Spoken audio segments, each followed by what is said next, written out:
That's how we started life in New Zealand. For a very short time we had lived in Tirau. I had found initial work at the sawmill in a bush settlement at Tirau, called Bartolomeo Timbers. For 2 months I had lived in a single man's hut at the settlement deep in the New Zealand bush 25 kilometers inwards from Litchfield.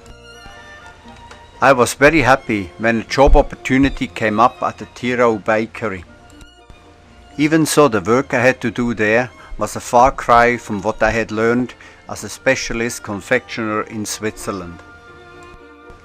Work usually started between 10 or 11 o'clock at night and never finished before 5 or 6 in the morning, which left us with a lot of free time during the day in those early years of life in New Zealand.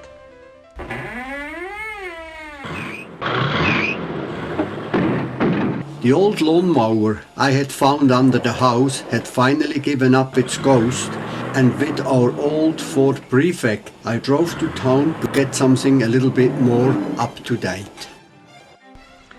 2 beds, a fridge freezer, a clapped out car and a lawnmower were the first things we ever bought here.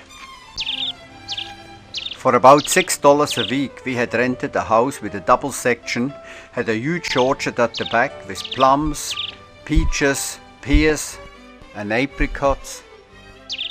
In short, we led a simple but healthy life here.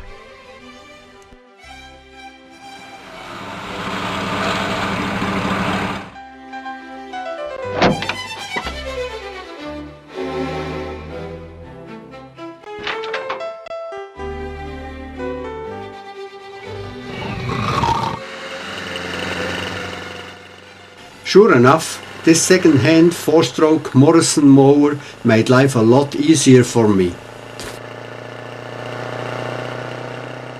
Even though that little old Prefect was quite clonked out and had seen better days, it gave us some mobility.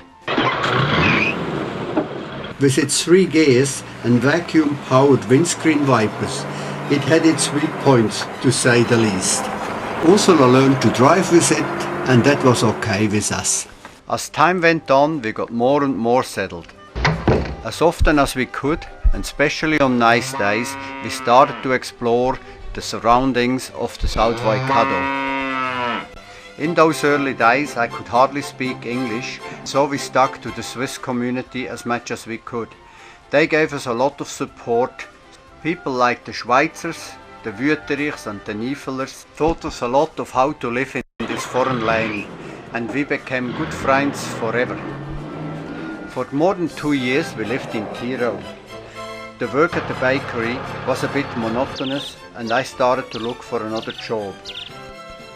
And so it came that I found work at the pulp and paper factory in Kinleys near Tokoroa.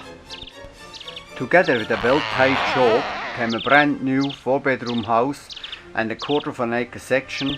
By then our little family had grown by 1. Nicole, our firstborn child, had joined us on the 20th of April of 1969. Looking back, we now understand that one has to be young to do what we did.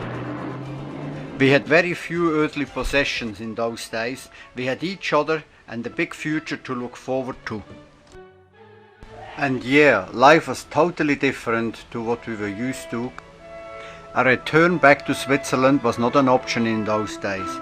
The only way forward was to look up, and upwards it went.